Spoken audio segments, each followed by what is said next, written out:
Selamat pagi anak-anakku, teman-temanku sekalian.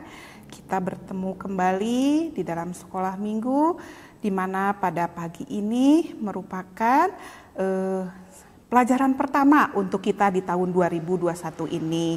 Namun seperti biasa, sebelum kita memulai untuk sekolah minggu online ini, ada baiknya kita minta pimpinan Tuhan supaya Tuhan yang boleh memampukan kita semua untuk kita boleh mengerti akan pelajaran sekolah minggu ini. Mari kita berdoa bersama-sama. Tuhan Yesus, terima kasih Bapa, kalau pada pagi ini Engkau masih memberikan kesempatan kepada kami Bapa untuk boleh bersekolah minggu Bapa. Biarlah Tuhan yang boleh memampukan kami, Tuhan buka hati pikiran kami Tuhan, untuk kami boleh mengerti daripada firman-Mu ini. Terima kasih Tuhan Yesus, kami mengucap syukur juga Tuhan untuk setiap penyertaan Tuhan dalam hidup kami. Kami yakin percaya Tuhan tidak pernah meninggalkan kami semua.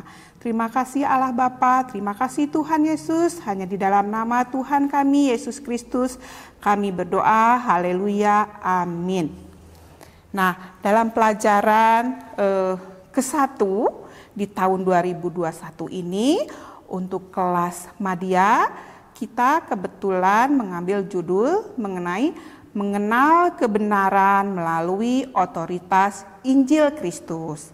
Bacaan Alkitabnya kita ambil dari Galatia 1, Galatia pasal 1 ayat 6 sampai dengan 10. Mari kita buka bersama-sama Alkitabnya, boleh pakai Alkitab atau kalau misalkan di handphonenya ada Alkitab, boleh kita baca bersama-sama ya. Judul perikopnya hanya satu Injil. Aku heran bahwa kamu begitu lekas berbalik daripada Dia yang oleh kasih karunia Kristus telah memanggil kamu dan mengikuti suatu Injil lain, yang sebenarnya bukan Injil. Hanya ada orang yang mengacaukan kamu dan yang bermaksud untuk memutarbalikkan Injil Kristus. Tetapi sekalipun kami atau seorang malaikat dari sorga yang memberitakan kepada kamu suatu Injil yang berbeda dengan Injil yang telah kami beritakan kepadamu, terkutuklah dia.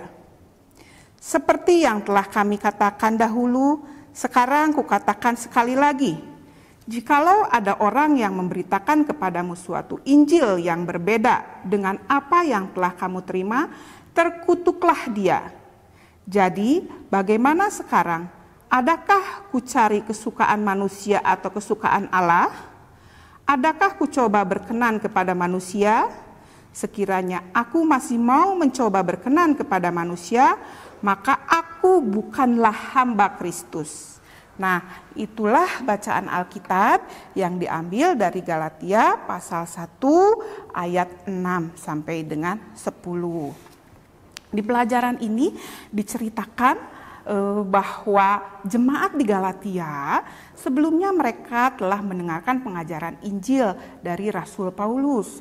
Tetapi seolah-olah jemaat di Galatia ini mereka berbalik karena mereka mendengarkan ada ajaran Injil yang baru lagi. Nah, kita simak dari pelajaran Alkitab, dari bacaan Alkitab tadi. Situasi apa yang terjadi kira-kira pada saat itu? Yaitu, satu, adanya orang-orang yang memutarbalikkan ajaran Injil sehingga terdapat Injil lain. Lalu apa yang Paulus sampaikan pada jemaat di Galatia? Paulus menyampaikan bahwa hanya ada satu Injil, yaitu Injil Kristus yang berasal dari Allah yang sudah diwahyukan kepada dirinya melalui pernyataan Yesus Kristus. Nah, sekarang kita balik lagi ke pelajaran yang dulu. Kita kan sempat ya belajar gitu, apa itu Injil? Nah, gak apa-apa kita ulang-ulang ya. Apa itu Injil? Injil adalah kabar baik, yaitu berita bahwa Allah telah membuat jalan pengampunan bagi orang berdosa dan hidup dengan Dia untuk selama-lamanya. Dan Injil sendiri dalam bahasa Yunani berarti kabar baik, kabar gembira, berita baik, kedatangan Yesus Kristus dan mulainya pemerintahan Allah di dunia. Kita bisa lihat di Matius 24 ayat 14. Ya, kita buka sama-sama. Matius 24 ayat 14. Di sini. Dan Injil kerajaan ini akan diberitakan di seluruh dunia menjadi kesaksian bagi semua bangsa. Sesudah itu barulah tiba kesudahannya. Nah, Paulus juga di sini dituliskan dalam pelajaran ini bahwa Paulus menulis surat untuk jemaatnya di Galatia dengan tujuan untuk memberikan nasihat kepada jemaat untuk senantiasa setia kepada Injil Kristus yang sudah diberitakan kepada mereka.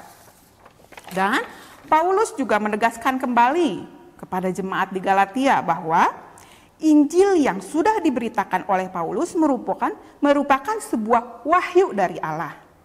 Injil yang dia sampaikan bukan berasal dari manusia dan adanya hukuman terhadap mereka yang memutarbalikkan kebenaran Injil. Di sini kita juga belajar bagaimana kita bisa membedakan mana ajaran Injil yang benar dengan yang bertentangan dengan ajaran Injil. Nah, apa ya kira-kira perbedaannya? Kalau dilihat dari pelajaran ini, kita bisa lihat bahwa untuk yang bertentangan dengan ajaran Injil dapat kita rangkum sebagai berikut ya, yaitu ajarannya cenderung menghadirkan pewahyuan baru. Yang kedua, ajarannya cenderung memberikan penafsiran baru.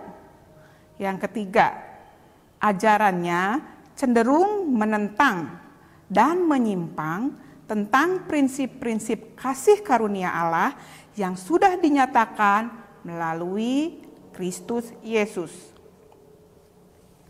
Pada saat kita memutuskan untuk percaya kepada Yesus, saat itulah kita harus meyakini ajarannya sebagai ajaran yang benar dalam menjalani hidup atau kehidupan.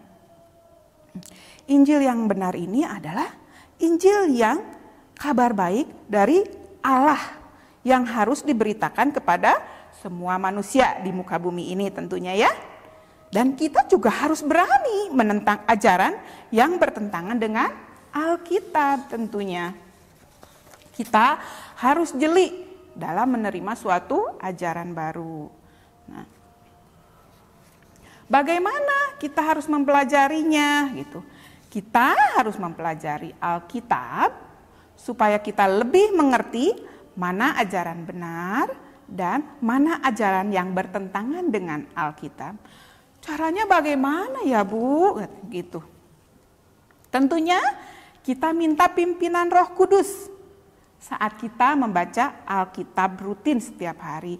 Nah, di tahun 2021 ini mari kita bersama-sama memulai lagi. Mungkin kemarin di tahun 2020 kita masih baca Alkitabnya bolong-bolong. Nah, di 2021 ini sama-sama baik ibu maupun teman-teman maupun anak-anakku sekalian untuk kita mau membaca Alkitab rutin setiap hari. Nah, pada saat kita membaca Alkitab setiap hari itu, Tuhan Yesus yang akan menyatakannya kepada kita. Teruslah meyakini bahwa Injil merupakan otoritas tertinggi sebagai satu-satunya ajaran yang benar dari Allah Bapa, Tuhan kita Yesus Kristus. Nah, untuk di kelas Madya ini kebetulan untuk ayat hafalannya kita ambil dari Roma 1 ayat 16. Sebab aku mempunyai keyakinan yang kokoh dalam Injil, karena Injil adalah kekuatan Allah yang menyelamatkan setiap orang yang percaya. Nah, kita juga tadi balik lagi ya di pelajaran yang tadi. Kenapa Rasul Paulus mengirimkan suratnya kepada jemaat di Galatia? Karena Rasul Paulus begitu mengasihi jemaatnya di Galatia. Dia mempunyai maksud tujuannya yaitu untuk memberikan nasihat dan tentunya juga memberikan teguran kepada jemaatnya yang di Galatia. Terus kalau di lembar pelajaran di kelas Madya, di sini ada beberapa pertanyaan yang harus dijawab. Mungkin di kelas lain, di kelas Tunas Muda beda pertanyaannya. Tetapi pada intinya kita sama belajar mengenal kebenaran melalui otoritas Injil Kristus. Di kelas Madya ini pertanyaannya ada beberapa pertanyaan. Ibu coba baca ya pertanyaannya apa aja. Siapa saja tokoh yang ada dalam cerita tersebut? Nah, siapa coba? Nah, kalau dilihat tadi ya, itu tokohnya ada Rasul Paulus tentunya dan jemaat Galatia. Terus yang kedua pertanyaannya, kepada siapa Rasul Paulus mengirimkan suratnya? Yaitu kepada jemaatnya di Galatia. Yang ketiga, mengapa Rasul Paulus mengirimkan suratnya ke jemaat di Galatia? Tentunya Rasul Paulus ini mengasihi jemaatnya di Galatia karena tahu bahwa jemaatnya di Galatia mulai mereka itu seperti mau berbalik dari ajaran Injil Kristus yang telah dibawakan oleh Rasul Paulus. Nah, peristiwa apa yang terjadi di Galatia? Ya betul tadi, jemaat di Galatia mulai goyah dan berbalik arah dari kebenaran Injil Allah. Kesimpulannya dari pelajaran ini yaitu setelah kita belajar bersama-sama, kita bisa memahami bahwa Injil merupakan otoritas tertinggi sebagai satu-satunya ajaran yang benar tentunya. Yang kedua, kita meyakini bahwa otoritas Injil merupakan satu-satunya ajaran yang benar. Jadi di sini kita diminta untuk memahami dan meyakini bahwa Injil merupakan satu-satunya otoritas ajaran yang benar. Demikianlah pelajaran yang boleh Ibu sampaikan pada pagi hari ini. Mungkin teman-teman, anak-anakku sekalian mau lanjut di kelasnya masing-masing untuk berdiskusi atau ada yang akan melakukan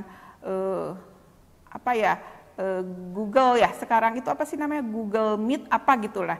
Nah itu silahkan di kelasnya masing-masing boleh di-sharingkan atau misalkan ada yang mau bertanya sama gurunya di kelasnya masing-masing. Dan sekali lagi Ibu ucapkan selamat, lebih semangat lagi tentunya kita untuk boleh mengikuti sekolah minggu di tahun 2021 ini.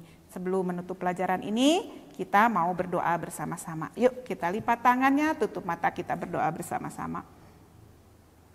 Tuhan Yesus, terima kasih Bapa untuk kami diberi kesempatan untuk boleh belajar bersama-sama di sekolah minggu online ini Tuhan. Kami terus berdoa kepadamu Tuhan supaya COVID ini segera Engkau angkat dari muka bumi ini, dari Indonesia juga Tuhan, supaya kami boleh bersama-sama sekolah minggu lagi di gereja kami boleh bertemu dengan teman-teman kami boleh bertemu dengan guru-guru kami, dan biarlah penyertaan Tuhan selamanya tidak akan pernah meninggalkan kami semua. Tuhan yang memberkati Tuhan, anak-anak-Mu Tuhan yang bersekolah juga, kiranya Tuhan yang terus memberikan kepada mereka semua Tuhan, kecerdasan, kepintaran, serta budi pekerti yang baik. Terima kasih Allah Bapa, terima kasih Tuhan Yesus untuk semua kebaikan Tuhan dalam hidup kami. Hanya di dalam nama Tuhan kami Yesus Kristus kami berdoa. Haleluya. Amin.